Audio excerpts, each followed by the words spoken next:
Baik. Assalamualaikum warahmatullahi wabarakatuh.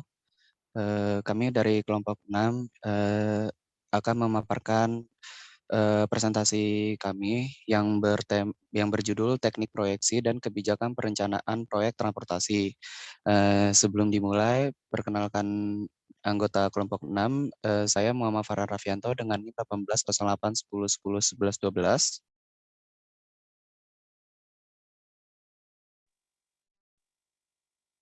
Saya M. Hidayatullah M. NIM 1708101011245.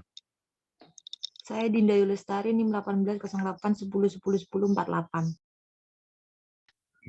Saya Muhammad Dio Indra Pratama, NIM 180811101063.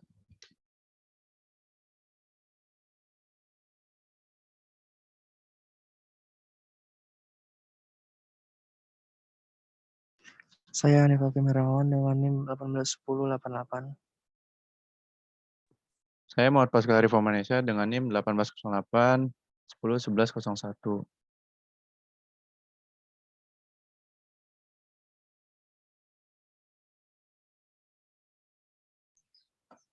Baik, pertama saya akan menjelaskan tentang pengertian. Pengertian transportasi yang dikemukakan oleh Nasution diartikan sebagai pemindahan barang dan manusia dari tempat asal ke tempat tujuan.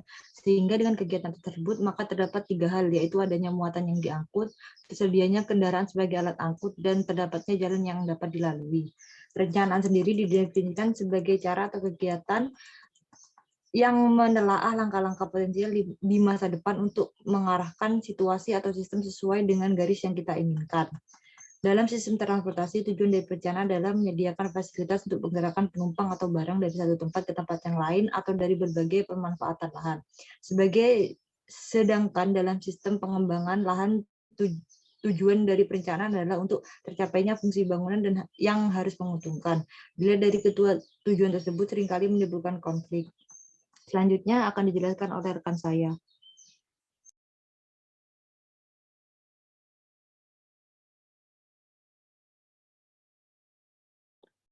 Selanjutnya, faktor penyebab adanya perencanaan proyek transportasi.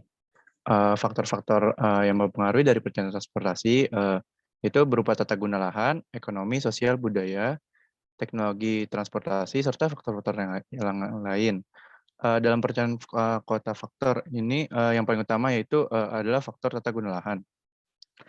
Nah, apa sih tata guna lahan itu sendiri? Tata guna lahan itu adalah kegiatan yang ditempatkan di atas sebuah lahan. Tata guna lahan ini dibentuk dari suatu lahan ke lahan lain agar terbentuknya hubungan dari kegunaan lahan. Secara fisik, hubungan ini berupa jalur lalu lintas dan telekomunikasi. Dengan adanya penentuan guna lahan, maka akan terbentuknya perangkutan. Pembangunan jalur angkutan ini dapat mengubah tata guna lahan yang ada. Yang ada di share screen itu apa sih hubungan dari tata guna lahan itu sendiri? Hubungannya itu antara lain dari tata guna lahan ini dibutuhkan perjalanan. Kemudian sedangkan transportasi merupakan pergerakan atau perpindahan dari suatu tempat ke tempat lain dengan menggunakan alat angkut baik yang digerakkan oleh manusia, hewan, atau mesin. Jadi jika dilihat dari gambar dan pengertian dari masing-masing itu, maka hubungan dari keduanya sangat berkaitan erat. Adanya pergerakan atau transportasi dikarenakan adanya tata guna lahan. Dengan adanya tata guna lahan ini, proses dari transportasi akan muncul. Proses transportasi ini berupa perjalanan, kebutuhan akan transportasi, dan fasilitas transportasi. Di sini perjalanan merupakan pergerakan orang dan barang antara dua tempat kegiatan yang terpisah untuk melakukan kegiatan perorangan antar kelompok masyarakat. Kemudian aksesibilitas merupakan suatu ukuran kenyamanan atau kemudahan menuju suatu lokasi tata guna lahan yang berinteraksi satu sama lain melalui sistem jaringan transportasi. Next. Kemudian ada tujuan diadakan perencanaan transportasi. Tujuannya ini antara lain yaitu yang pertama itu ada mengatasi masalah yang ada pada guna lahan, melayani kebutuhan secara optimum, mencegah persoalan yang diduga akan timbul, mempersiapkan tindakan untuk tanggapan pada keadaan masa depan, Yang terakhir, mengoptimumkan daya dan dana yang dapat digunakan sehingga tercapai daya guna dan hasil guna yang tinggi. Kemudian, perencanaan transportasi sangat penting dibutuhkan bagi kelancaran perpindahan. Hal ini dikarenakan sebagai konsekuensi dari yang itu ada pertumbuhan kota. Jadi apabila diketahui penduduk, maka akan bertambah dan berkembang secara pesat.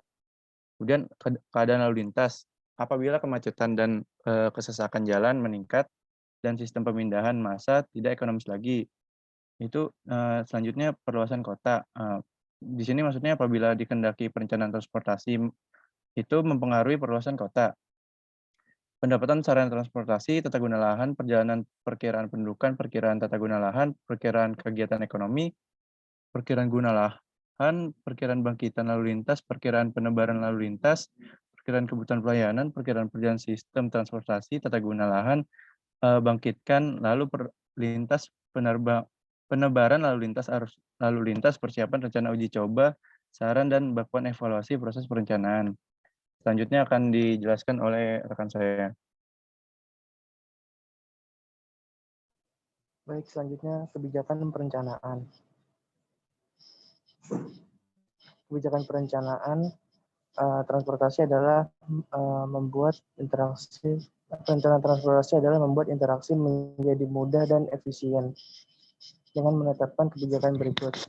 Ada 3 kebijakan, yaitu yang pertama sistem kegiatan, yang kedua sistem jaringan, dan terakhir sistem pergerakan. Sistem kegiatan itu rencana tata guna lahan yang baik seperti lokasi sekolah, kantor, perumahan, dan lain-lain, yang dapat mengurangi kebutuhan akan pergerakan perjalanan yang panjang sehingga membuat interaksi menjadi lebih mudah. Kemudian sistem jaringan. Sistem jaringan dapat dilakukan dengan meningkatkan kapasitas pelayanan prasarana yang ada, seperti pelebaran jalan dan menambah jaringan jalan baru. Kemudian ada sistem pergerakan, yaitu sistem pergerakan dapat dilakukan dengan mengatur teknik dan manajemen lalu lintas, fasilitas angkutan umum yang lebih baik, atau pembangunan jalan baru. Dikemukakan bahwa dari segi sosiologi hukum ini terdapat 2 opsi yang dapat dipilih dalam perumusan kebijakan sistem transportasi. Yang pertama, kebijakan dirumuskan sesuai dengan tingkat kesadaran hukum dan kebutuhan masyarakat yang nyata. Dan kedua, dengan melakukan rekayasa sosial yang ditujukan untuk mengarahkan perubahan sikap mental, kesadaran, dan kebutuhan masyarakat pada suatu sistem transportasi yang menurut pendapat pemerintah dianggap sebagai sesuatu yang baik, perlu, dan sesuai dengan perkembangan zaman. Selanjutnya akan dijelaskan oleh rekan saya.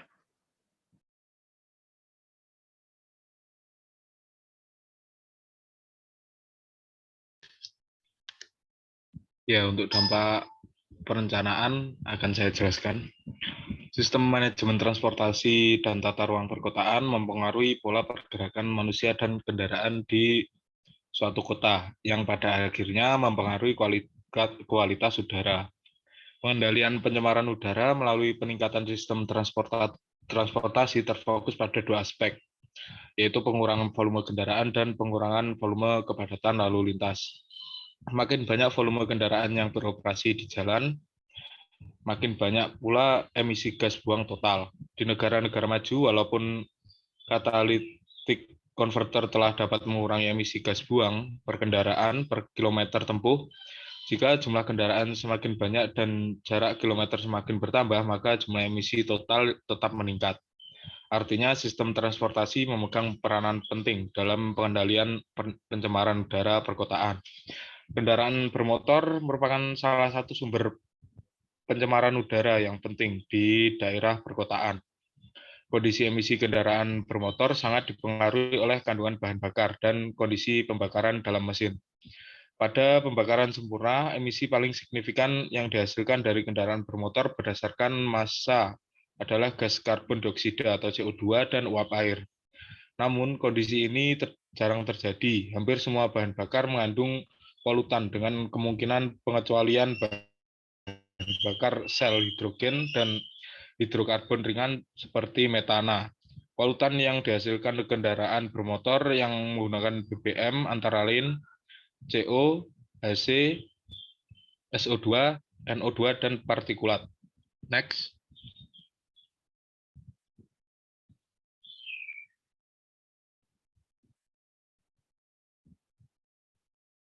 tingginya emisi kendaraan bermotor disebabkan oleh beberapa faktor. Di antaranya adalah yang pertama, sistem kontrol emisi kendaraan bermotor tidak diterapkan.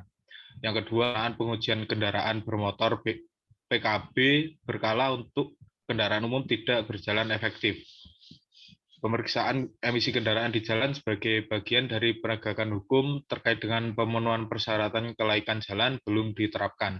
Selanjutnya, kendaraan bermotor tidak dilengkapi dengan teknologi pereduksi emisi seperti katalis karena tidak tersedianya bahan bakar yang sesuai untuk penggunaan katalis tersebut. Selanjutnya, kualitas BBM yang rendah. Selanjutnya, penggunaan kendaraan berteknologi rendah emisi yang menggunakan bahan bakar alternatif masih belum memadai. Selanjutnya, pemahaman tentang manfaat perawatan kendaraan secara berkala yang dapat menurunkan emisi dan meningkatkan efisiensi penggunaan bahan bakar masih kurang. Yang terakhir yaitu disinsentif terhadap kendaraan yang termasuk dalam kategori penghasil emisi terbesar belum diperkenalkan. Materi selanjutnya akan dijelaskan oleh rekan saya. Silakan. Baik, selanjutnya saya akan menjelaskan mengenai teknik dan dasar. Menurut Tamin, Althusser, dan Williamson, mengusulkan beberapa hal yang perlu diperhatikan dalam menentukan pendekatan analisis yang akan dipakai, antara lain berikut ini. Yang pertama, pengambilan keputusan. Hal yang perlu diperhatikan di sini antara lain, apakah keputusan tersebut bersifat strategis, taktis, atau operasional. Sifat keputusan tersebut dapat menentukan tingkat kedalaman analisis. Apakah hanya faktor transportasi saja atau ada faktor lain yang ikut mempengaruhi atau ikut terpengaruh dari sistem transportasi? Apakah kita hanya tertarik pada kebutuhan akan pergerakan saja atau termasuk juga sistem prasarananya dan lain-lain? Lalu persyaratan ketepatan. Ketepatan hasil kajian perencanaan dan pemodelan transportasi eh, sangat diperlukan dan tergantung pada tujuan kajian tersebut. Ketepatan data sangat menentukan ketepatan hasil permodelan, sedangkan ketepatan data sangat tergantung pada jumlah data yang dikumpulkan. Kualitas peralatan yang digunakan untuk mendapatkan data tersebut, serta kualitas survivor yang menggunakan peralatan tersebut. Menata survivor sebelum melaksanakan survei dan penjelasan manual peralatan merupakan suatu usaha yang tepat dalam meningkatkan ketepatan data. Lalu tersedianya data yang dibutuhkan. Data merupakan permasalahan utama dalam permodelan. Terbatasnya data dari sisi kualitas dan kuantitas menyebabkan hasil pemodelan tidak mempunyai ketepatan yang tinggi. Selain itu, sistem transformasi data yang tidak begitu baik menyebabkan data tersebut sangat susah didapat, meskipun sudah tersedia. Fasilitas faksimili merupakan alat bantu utama dalam proses transportasi data. Pada saat sekarang ini, fasilitas internet telah pula tersedia dan bisa didapat dengan biaya yang sangat murah. Lalu kemutakhiran permodelan. Pemodelan adalah pencerminan dan penyederhanaan realita. Jadi semakin kita dapat menyesuaikan realita, dapat dikatakan model tersebut menjadi semakin baik. Akan tetapi untuk mencapai hal tersebut biasanya dibutuhkan dana yang sangat besar dan data yang sangat banyak.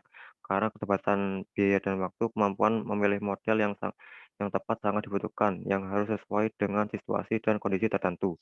Lalu sumber daya yang tersedia. Hal ini menyangkut dana, data, perangkat komputer, termasuk paket program yang tersedia, kemampuan peneliti, dan seterusnya. Dua jenis sumber data yang perlu digarisbawahi di sini adalah waktu dan tingkat komunikasi dengan para pengambil keputusan dan masyarakat. Waktu merupakan hal terpenting. Jika hanya sedikit waktu yang tersedia dalam penentuan kebijakan, maka melakukan permodelan sesederhana mungkin akan lebih baik daripada permodelan yang menyeluruh. Lalu persyaratan model data.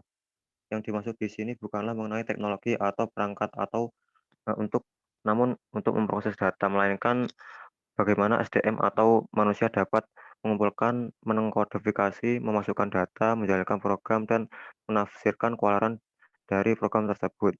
Lalu yang terakhir, kemampuan perencana dan peneliti. Biaya pelatihan biasanya cukup tinggi, sehingga langkah yang terbaik adalah menggunakan model yang ada seefisien mungkin sambil mempelajari dan memahami model lainnya yang lebih baik. Jumlah perencana atau peneliti yang banyak serta berkualitas baik sangat diperlukan. Peningkatan kemampuan para peneliti tidak perlu dilakukan melalui pendidikan formal karena membutuhkan waktu yang cukup lama dan biaya yang mahal. Selanjutnya akan dilanjutkan oleh rekan saya. Baik, selanjutnya yaitu kesimpulan. Kesimpulan dari pembahasan ini adalah transportasi adalah suatu unsur terpenting di dalam perekonomian, karena transportasi sangat berkaitan dengan aktivitas masyarakat, khususnya di perkotaan.